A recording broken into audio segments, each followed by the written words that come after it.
All right, welcome back. For those that went with us into the break, the press review is causing a little bit of a storm out there. Reaction, my DM is buzzing, but that means the issues are really, really very pertinent, especially when it comes to how best we can govern ourselves and do our regulation. It's important we go back to the basics. Every time you want something to work, go back to the basics. Refine the foundational aspects and then be disciplined about execution, be disciplined about implementation, be disciplined about resource allocation, because then you can quickly come back and know this is not what happened as we wanted it, and then you can see how to realign. But if we run things the way we are as a country, we shall continue legislating and banning so many things as we go. You know, we will reach a point where some of us could be banned for being 6'5". Interesting there. There was a discussion before we came on air. Now, we are going to talk about fashion entrepreneurship. That is something that should be a real foundation for good talk. The fashion industry is a dynamic blend of artistry as well as enterprise, and it's increasingly acknowledging the importance of so many factors, including intellectual property as a pillar for its success. The ability for your idea to be able to make you money consistently without you being afraid that any other person will get more money out of your idea than you actually can. There's also a lot that is happening, including the return to marketability of pageants. For those of us who grew up in late 90s and maybe early 2000s, Miss Uganda was something really, really big. It went into a little bit of trouble and hit the woods, but apparently things are turning around in a more positive manner. We joined on set this morning by Ronnie Nsubuga. Ronnie Nsubuga is a fashion entrepreneur and pretty much in the corridors where the glitz is the order of the day. You're looking glitzy yourself. Thank you. How are you doing? I'm all right. Thank you so much, Chris. Great. Yes. Yeah, there's a lot that we can talk about today, right. But let me begin with what is the industry looking like? The fashion industry right now, I want to say it's actually activated. Activated? Yes, the word is activated. When we enter into May, which is my birth month. Birth month. Many times we see quite a lot of activities going on that are employing quite many people that work in the fashion circles, from fashion designers, photographers, makeup artists, different people that work within, models, you know, if to name but a few. Yeah, we see them do quite a number of works. And as I speak, I think there is character going on. Miss Uganda is starting to activate, looking for people to come through to contest. Yes, Miss Tourism is on the way, and fashion designers are definitely making the work really easy for all those people. There is a fashion workshop next month for different people that work in the fashion circles, and intellectual property is the way to go to see that we protect people, you know. So as me, as Ronnie Nsubuga, under my umbrella body, the Pearl of Africa Fashion Alliance, we see that this is the time for the industry to be awake. Okay. Yes. Things have been said, and it's time to take on the opportunities. Right. All right. Fashion, I'll be coming to the core of intellectual property and ideation, including aspects like innovation and how best everyone can be part of it. But fashion itself is art. It's also commerce, but culture. Without a doubt. The interplay is a beautiful one, and people who understand that often get the best out of it. I don't know whether there are any clashes as the industry goes on the art, the commerce, and the culture aspects. What needs to be rectified in order for us to see a full, thriving, and fully beneficial industry to those who are in it? What needs to be done? Number one, we need to protect what is ours. We need to protect what is ours, from copyright, from trademarks, you know, industry designs, trade secrets. Ugandans, this is the time for Ugandans now to understand how the fashion industry works.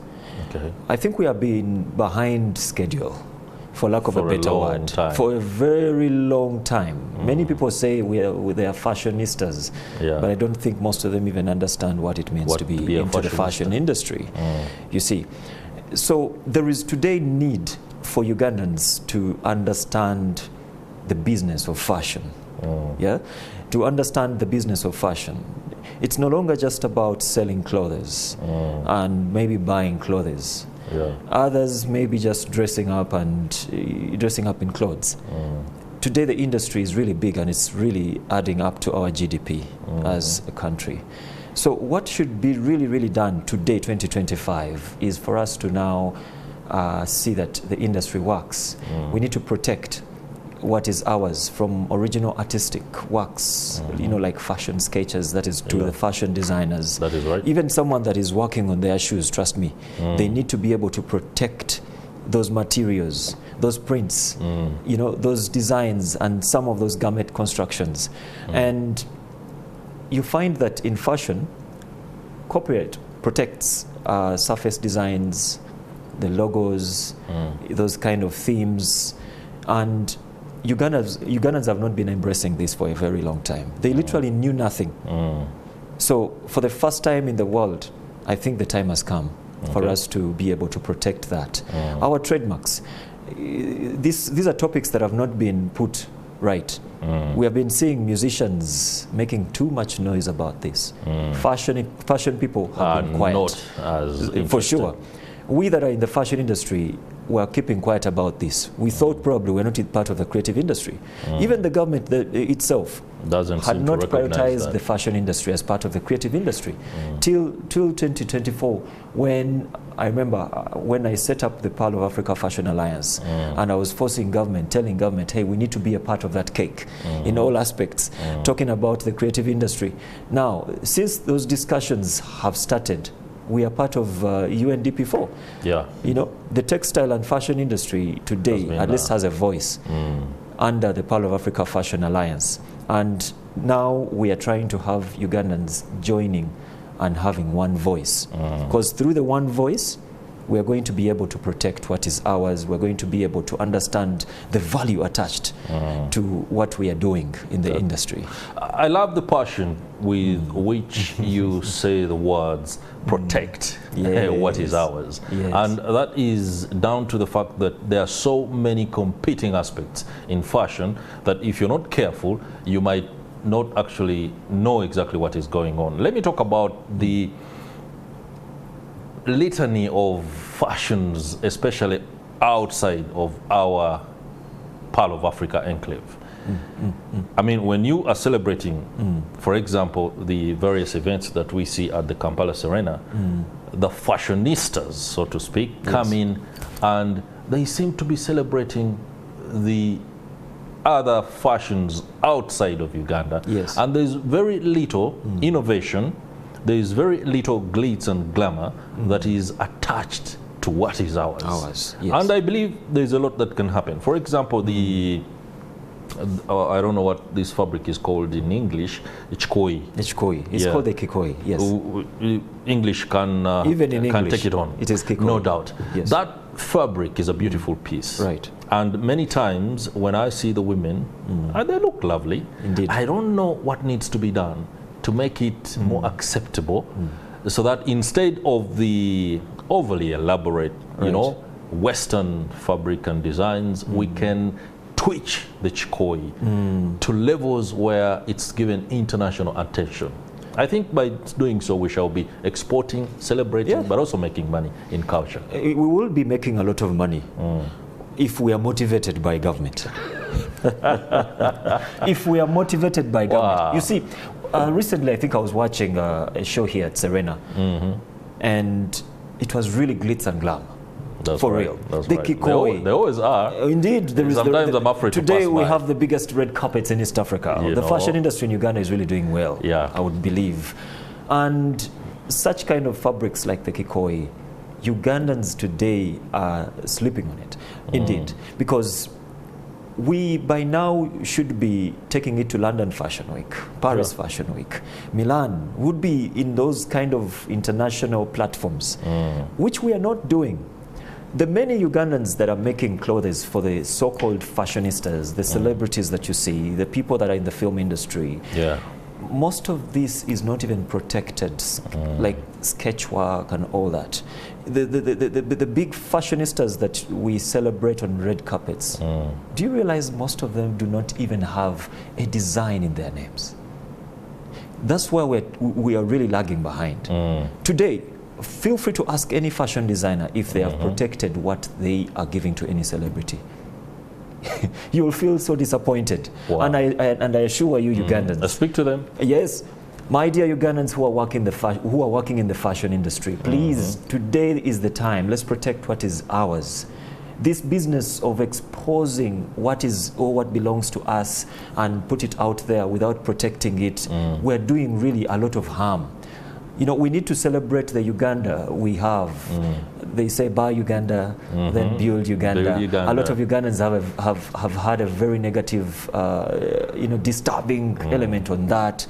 But it's actually very true. When you look at Nigeria, they are embracing their fashion identity. That is right. They have a fashion identity. And in Uganda, we don't have. Do you know? We have. It doesn't belong to us. Did you know? What? The Kikoi is not a Ugandan product. The Lubugo.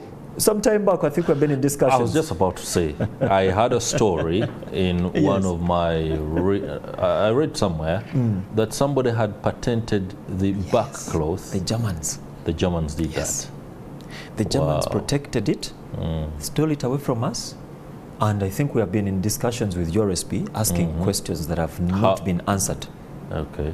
Even today, when you start this kind of topic in Parliament, people will keep quiet. It's not a seller. The time has come. Let's talk about this. Let's have these discussions.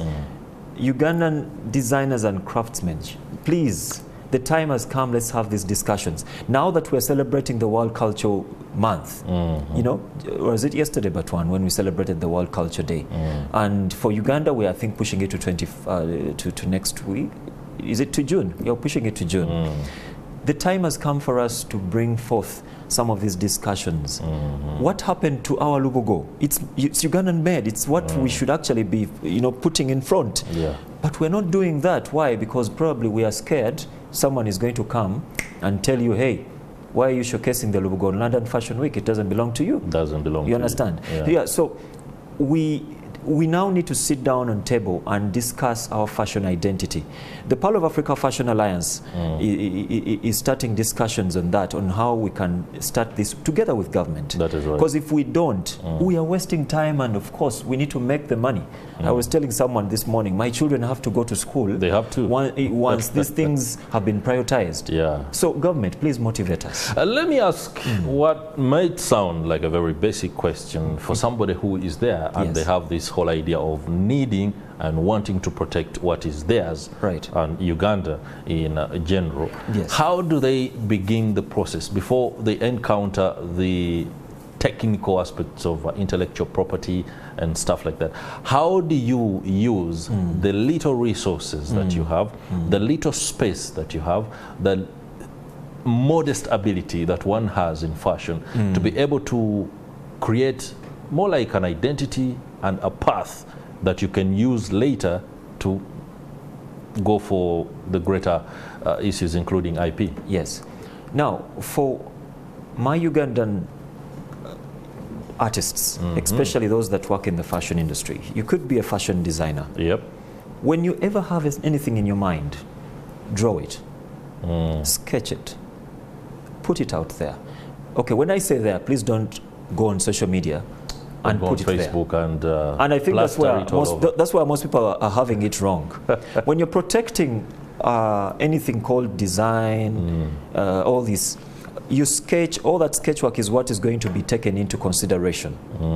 You know, the prints, the kind of patterns that you are, putting forth is what is going to be got by URSB, and they will ask you for such a file, and then later you scan them. After scanning them, you present them to USB.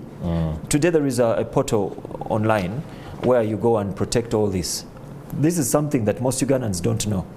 You know, when you go to USB today, it has made it very, very clear after we made a lot of noise some time back. And today I'm actually happy. To work after you made noise. It is now working, but some time back it wasn't working.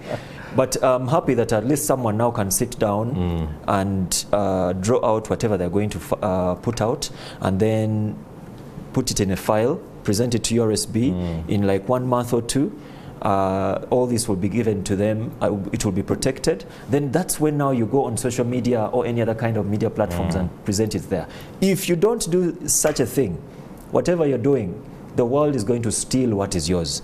Interesting. Let's stay on that phase of creativity, and we shall use this set. Yes. I mean, we have to be very flexible, especially when we are doing the things. If you are in your studio, it could be your home, turned into a studio at any one point in time, and you're a fashion designer, and you're coming up with these other designs, for example, and you're thinking, if I want my coat not to appear the way it does here, I want it to appear like this, you're supposed to keep this initial paper you began, or the work that you did, and then you feel like you need to fix something here, you need to improve this, and then you still go on, because I see that being done. Yes. You know, all those cuts, you must store them. Try to store them to prove originality. Because what we're looking for here is originality. And I think in Nigeria, there is a designer recently that sued another who is in Japan, I think, because of such kind of crafting. That you know, right. There are many styles going on in the world. Someone is going to sue Ugandans one of these days with the so-called outfits that we wear on weekend and on our events. Yeah. They will always look out for the designer that made it. The business of going to Pinterest and then you start making designs should stop one of these days, once the government approves. Okay. You understand? People are drawing inspiration from Pinterest and yes, these but other please platforms. try to be different from what we're talking about here. When you go on to draw something, protect it, because after the government has given you this kind of certification to use this, then go on to present it online. Show us your original work. Tell us that this is my collection, guys, and I started like this. Some time back, we had a meeting with one of those very good designers called Sawe. You know, Sawe did a collection, a baby collection, and from her collection, she drew cartoons. She gave young kids 2 years, 3 years, 4 years. You know those drawings they do in nursery school. Got those on paper, went and scanned that, and then took it to the machines and put it on dress. That is right. Imagine how original that is. And at the end of the day, the collection is for kids, because she deals in baby collections. Right. You know, as a designer.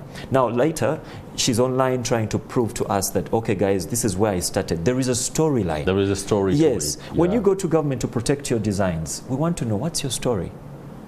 Every designer to be called a designer instead of being a tailor. You need to have a story. Hey, there is a difference somewhere, somehow. My usual tailors, you're in trouble. For real. That is, okay, you will find that for you to be called a fashion designer, you know, you have got to have a story that you're riding with. You need to have this protected. You need to have something that is extremely original. That will make you different from just mere being a tailor. You understand? So you can imagine Sawe today has something that the world needs to address. If you don't do that, big brands like H&M and etc. will steal your collections, will steal your designs. And I think we're seeing it all over the world today, where young designers come up with stuff, very good work, and then before you know it, they're having photo shoots done, they're presenting them on social media, websites, etc. Boom, they're stolen by big brands. The biggest challenge I see for the guys who have the ability to be original is lack of exposure. True. Not even just exposure alone. Yeah, there are boys who are in spaces where the factors do not work for them, boys and girls. Right. Many of them cannot even speak up, cannot even access individuals like Ronnie Nsubuga. Bambi. Hey, Kati, let me ask the question. What are you doing to be accessible? To be accessible. Awareness. First things first. We need to join hands to make this understood by everybody. And please, Ugandans, let's work together on this. Never ever think that you know a lot. Sure. Never. And I think many people that are working in the creative spaces, please always learn to work together with other people. And I think that's one of the biggest challenges I personally have faced, mobilizing people to join the Pearl of Africa Fashion Alliance. Most of them think it's a government thing. I don't know why Ugandans really fear the government, but let's work together. And this is not expensive, by the way. When you look at, for example, protecting your works, if someone can sell you an outfit, I'm a 6'4", 6'5", and I've had issues when it comes to people dressing me up. If someone is welcome to the club. You know what I'm talking about. When it comes to these guys, they will sell you something very expensive. Yeah. We have designers who are selling outfits at 600,000. That 600,000 can actually protect your designs. You know, what you need is very, very simple. Be ready to understand how this is going to work for you, and it's not expensive. You know, accessing people like us, go on social media, type in Nsubuga Ronnie, type in Pearl of Africa Fashion Alliance. Today we have a set of different designers that work in different angles. They could be photographers. The industry is this young that you can actually access Ronnie Nsubuga. Every Mondays we have meetings. Come, apply and be a part of our meetings and listen to our discussions. And I think that is something. These are online meetings? No. We physical spaces? Yes, we sit in Where Makerere. are these physical spaces? We sit in Makerere, you know, and when we meet, we are discussing all these avenues within the subsectors of the fashion industry. Anytime we're talking about fashion photographers, anytime we're going to be discussing fashion photographers. Recently, we're discussing models. The last time we're discussing designers that are making clothes. That's right. Some time back, we wanted to make guidelines for those that are working on footwear. The whole entire industry today needs to wake up and understand the need to get together to come up with one voice. That's the only way we can actually achieve success. I think the thrust and the tone there is one of collaboration. Without a doubt. And it requires institutions, including maybe schools. Right. I don't know whether the fashion schools in the country are on board. Now, speaking about fashion schools, I'm very sure parents that are out there, you're listening in. When you're taking your students, when you're taking your children to schools, be careful. What are they giving them? We have already put up the current status of fashion education in Uganda. Education in terms of fashion is actually doing us extremely so bad. Government people, our students are being taught things of 1900.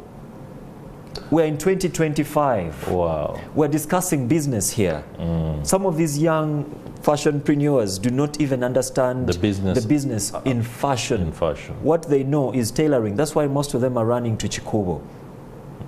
Today, we are forced to start doing mentorship classes or mentorship programs in schools. Why? Because a lot of people that are teaching fashion themselves, even on university level, trust me, most of those lecturers, whatever they're teaching is so old. There is an old curriculum that is running, and it has been running for long.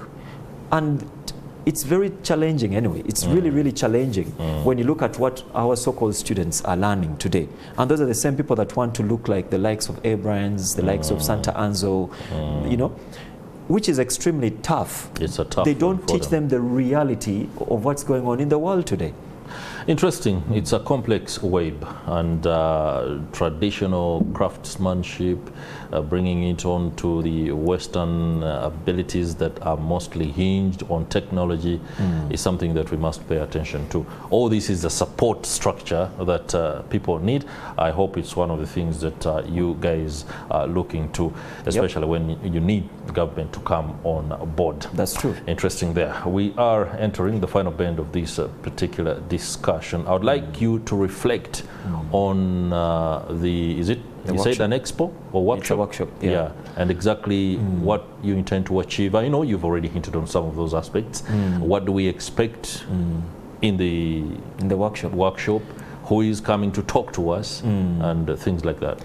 Fellow Ugandans that are watching, those that work in the fashion industry, those that wear the best outfits out there, those that believe in the power of building our country, Uganda, on the 19th of June 2025 at the USB offices, we'll be having the fashion workshop, the very first of its kind, where different people, including students that are doing fashion, by the way, including fashion designers, including people that are into, in other words, lawmakers, policy makers, and different NGOs that are supporting the creative industry, come in one room for them to understand how to register your designs, for them to understand fashion law, for them to understand the infringement parts, for them to understand our curriculum maybe, for them to understand what it really takes for you to register your designs, the steps that you have to do. All that will be addressed to you on the 19th of June. It's a free workshop, ladies and gentlemen. We're not charging anyone for this, and we are the Pearl of Africa Fashion Alliance is in collaboration with URSB. So this free workshop will be out there, and it will also be online. So we're trying to see that at least you come through for it. Come and be a part of it. You need it. You need to understand the power of all this. If you're a photographer, don't stay home. This can also get you protected. Wow. Thank you very much. And the very last aspect is a controversial one. And you've already shown ability to talk to the government. Okay. So you're not afraid. I'm no longer afraid. Thank you very much. This is a war I started. There was, a few months ago, a scenario where one of the top fashion designers found himself in the wrong path. Yes. With the state. True. He was remanded. His distinctive features, including hair and beard, chopped off. In the revelations thereafter, he said it significantly affected his brand as a fashion designer. I don't know whether it's okay to update us on where exactly that is and how fashion designers can stay away from the politics of the day and do their work. Let me talk about this. I remember that time, his name is Latif Modoi. Like I said, I'm not afraid to talk about this because it's away from courts. Yeah. It's away from police today. It's no longer... They're no longer investigating about this. Someone called me and told me, what is the purpose of the Pearl of Africa Fashion Alliance in regarding the protection of this gentleman? Yeah. And he was arrested near my home in Kasangati. And I could not even manage to go and check on him. Dear creatives, dear fashionistas, we are non-partisan. We are non-partisan. When it comes to us doing any kind of work in the fashion industry, we try as much as possible to avoid politics. When he was attacked, that was really sad for government. Why would you attack someone that is really making these clothes? You know, we as fashionistas, we don't show our sides. We never show you where we belong. Tomorrow I'm going to get a job from the yellow community. And the next day I'm going to get a job from the red community. You understand? So I'm not supposed to show my side if I want to really secure what is mine tomorrow. That is right. We need to work with government in one way or the other. So there is no way we can be partisans. All this has destroyed the creative industry, even around the world. For sure, we're not going to be on the front row. But when it comes to making what you will wear, the kind of perfume you will wear, we will do it. You see. But when it comes to anything partisan, we run. We don't want to be there. Interesting how you can avoid it. For example, today, designing and sewing, making some overalls is deemed a bit controversial. Yes. I don't know whether some of you are rejecting business. Actually, if somebody comes to you right now and they want a set of 1,000 red overalls, Are you going to go for that deal? Apparently, I'm not a designer that makes clothes, but I wouldn't say no, because that's a job. It's a job. And I'm sorry to add this, because recently I just put up a press release on what's going on in the country today in the UPDF amendment bill. Yeah. You understand? Some of these things have not been mentioned very well by the government, by the UPDF. By that particular bill. Yes. Dear men in the uniform, yes, I know I'm at Serena. When it comes to, why are you laughing, Chris? This is very serious. You see, when you come out and say that ABCD do not wear ABCD, tell us, give us how you've, give us the patterns to this. In other words, show us if you are the ones making these uniforms. It's now, I think, high time for government to prove to Ugandans that these are the patterns that we don't expect Ugandans to be making. The patterns. Patterns, the sketches, the designs, that these have been gazetted by government. That is something that we want to see on social media, on the different waves. Do an awareness campaign. Dear UPDF, do an awareness campaign. Show your uniforms. And let Ugandans understand that this is our uniform, this doesn't belong to you. I wear a lot. I have black. Camouflage.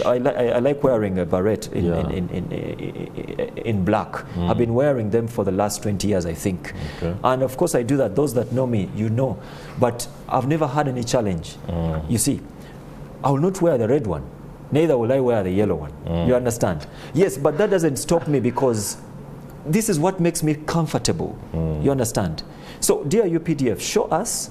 Go on social media, go on TV, give us your portfolio of products. Let us know that this has been gazetted, and we want to see URSB announcing ABCD has been gazetted by government. We see you wearing this.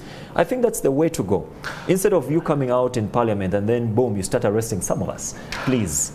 This is very crucial. Nsubuga, I might be compelled to invite you for a discussion next week with the Uganda People's Defense Forces, so we can have these things set out. Indeed. I just love the fact that you urge the UPDF to bring all the portfolio of its uniforms complete with insignia and paraphernalia, so that the Ugandan can know. Because believe me, Americans wear replicas of Navy SEAL uniforms that don't have the insignia and paraphernalia.